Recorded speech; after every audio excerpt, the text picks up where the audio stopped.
Thank you for that nice introduction. So yes, this is a brief interview of the research that I have been working on.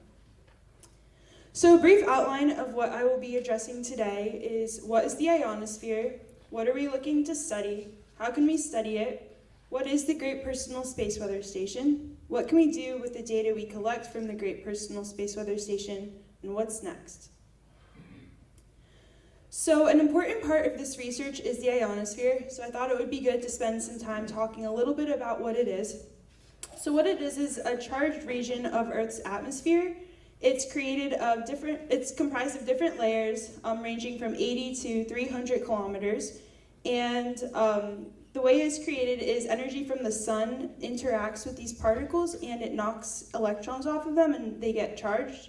And they collect in concentrated regions of the atmosphere. And because this is created by energy from the sun, when there's no sun shining on them, they recombine into neutral particles, so they're not charged anymore. And because of that, the side of the Earth facing the sun, or the day side, is different from the side of the Earth facing away from the sun, or the night side. And this is very important for radio wave propagation, specifically high frequency radio waves, which I'll talk a little bit more about later on. So essentially what my part of the project is aiming to look at is what are known as traveling ionospheric disturbances, or TIDs. And what they are a type of space weather effect that are generated by propagating gravity waves or geomagnetic activity. This activity disturbs the electron density in the ionosphere and creates moving wave-like irregularities of charged particles in the planet's atmosphere, and that is what the TID is, it's the wave. And so it's important for us to study them because they can have impacts on lots of things. Some people in this room may be particularly interested in HF communications, but they can also impact GPS systems and any other type of technology that is reliant on the ionosphere to work properly. And so HamSci has sent out a network of what are known as Great Personal Space Weather Stations, and we're using those as receivers to ultimately collect data that allows us to determine the propagation direction, wavelength, and speed of these waves that we see. So how do we study them? So because radio waves interact with the ionosphere, that makes them a really great tool to use to study the ionosphere. And so an important concept to understand is refraction, which is essentially when an electromagnetic wave, so in our case a radio wave, interacts with a different medium, so in this case the ionosphere, and it bounces off of it and goes back to the Earth. And so there's a station near Fort Collins, Colorado called WWV. I'm sure many of you are familiar with it. If you're not, it's just a time standard station that transmits very accurate times and frequencies. And so what we're doing is monitoring the 10 megahertz signal from WWV to see when we see a Doppler shift. Because you can see in this figure the wave, there's sometimes where it's moving away from the Earth, sometimes when it's moving towards the Earth. And so when the radio wave from WWV interacts with the ionosphere and there's this wave happening, we see this wave, this is indicated in the Doppler shift in the received signal that we get. Okay, so this is a picture of the Great Personal Space Weather Station, which is the receiver that we're using to collect data from WWV and to detect these TIDs. It was developed by the Ham Radio Science Citizen Investigation, HamSci, and its members at Case Western Reserve University. And it is a small measurement platform that can be used to make ground-based observations of the space environment. So it's not very big. It's maybe there's different pieces. If the Raspberry Pi is maybe about this big, so for reference, it's pretty small. And there's a network of these set up all around the United States.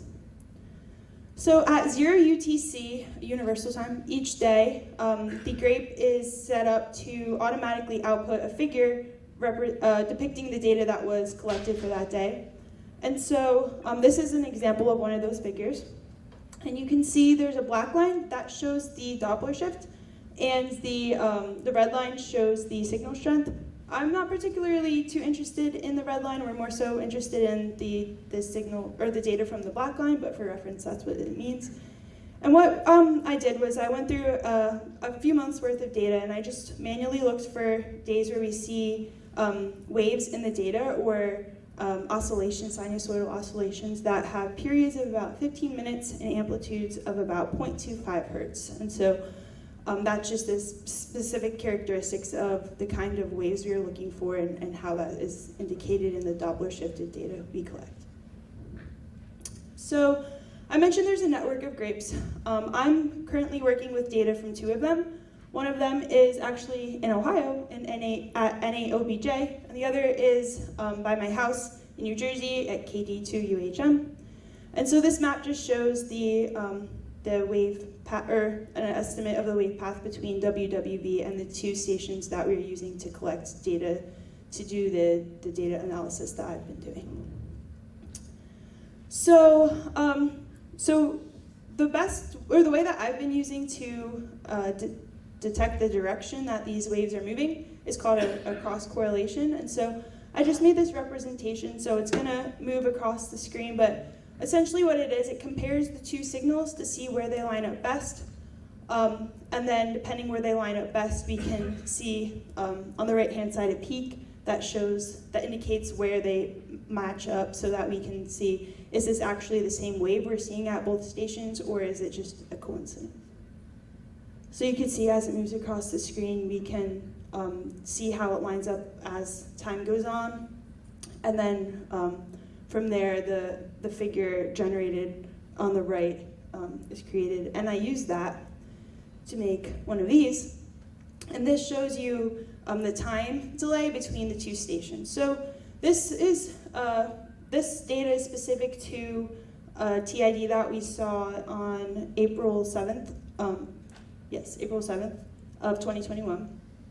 And you can see the y-axis shows you the lag time, which just shows you how far apart each the wave was between each station. And the x-axis shows you just the time of day that was at. And then the color indicates how similar the wave was as it passed by. And so we can use that to see where they line up best. And the red part just shows you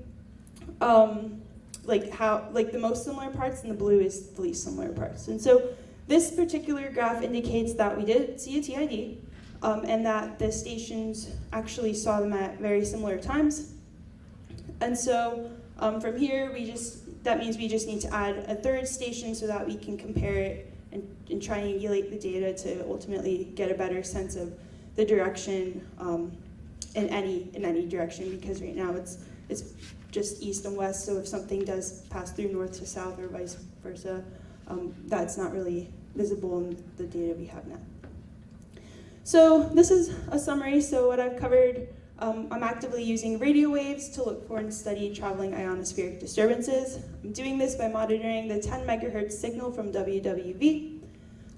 The actual receivers that we're using are called the Great Personal Space Weather Stations, and the data that they collect shows us the Doppler shifted frequency from WWV. And then using that data, we can do an analysis. I'm using the Python coding language to do that. But you can do an analysis to determine their direction. And then from here, as I mentioned, we need to add another station just to account for any direction the waves could be moving in. And then once we do that, we'll work to determine how fast it's going and how big they are. So thank you, and if there's any questions, I'd be happy to answer them.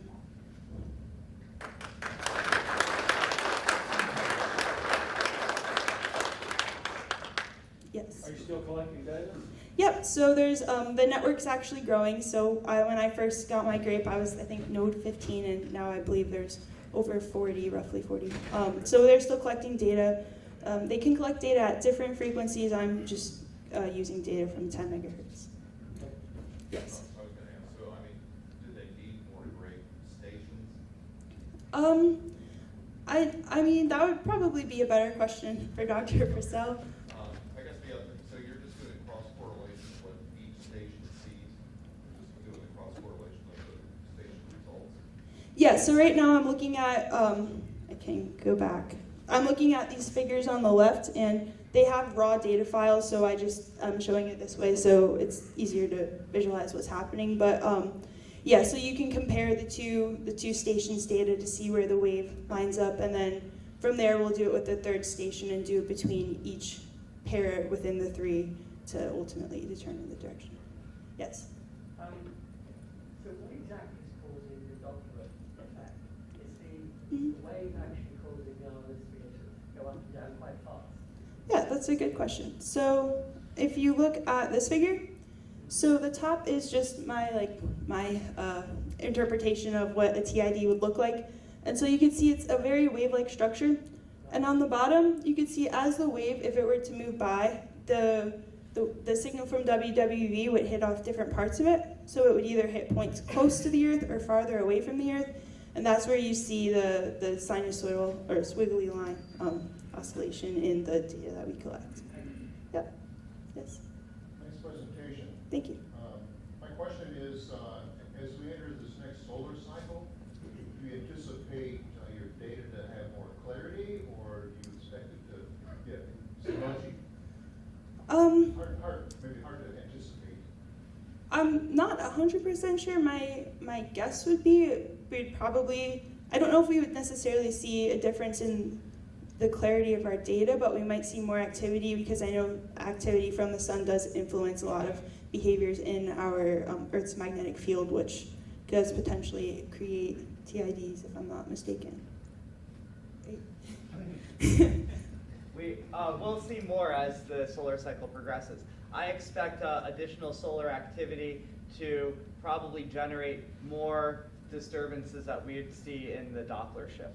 But we will see as time goes on. A different question. One of your early slides, you made reference to gravity waves. Could you clarify for 30 seconds or so? I don't necessarily know how to explain these. I'm sorry. Sure. So an atmospheric gravity wave is where you take a parcel of air, and if something perturbs it up, gravity pulls it back down. That's the restoring force. Thank you. Yes. As far as the wave propagating like in a three-dimensional space, is it like dropping a rock in a pond, or like propagating intricately, or what is it? I know they move in one direction, so I don't know. Dr. Vasil can probably answer this better, but.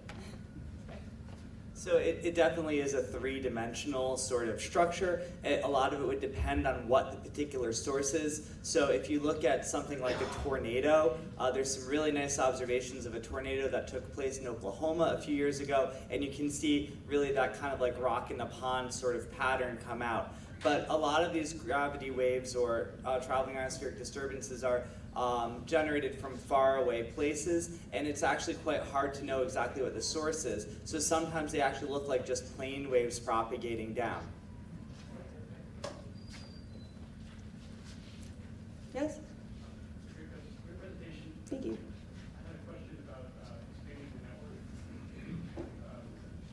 For Gray Space or some of the other organizations that crowdsource receiver networks for satellite. I wonder if you could have a similar model or not similar model where you teach people how to expand the network on a network where you could collect that data from all over the world. So yes, we are doing that.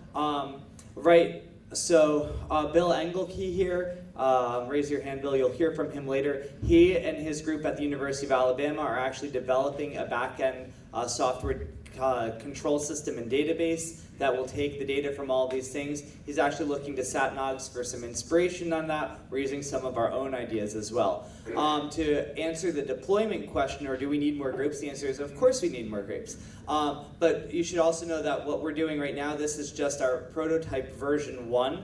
And so if you talk to our engineer, John Gibbons, he will tell you that he never wanted this design to see the light of day, and that I pushed him to release it early.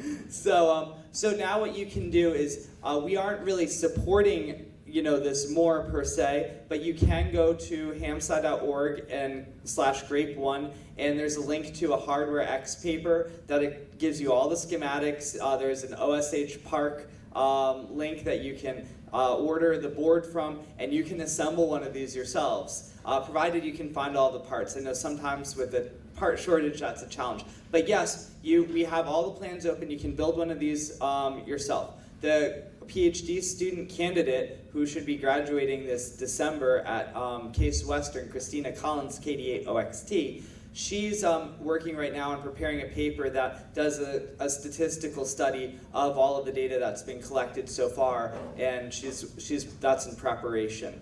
I think that's, and then, oh yeah, John Gibbons is working on a version 2, which we'll be able to receive either 3 or 4 signals simultaneously. That's still in discussion, and he gave a talk on that earlier today, and so he'll be he's hoping to have a prototype of that by the end of the summer. It is time for Scotty. Let's give Veronica another round of applause. Thank you, Veronica. That was wonderful. Come on up, Scotty.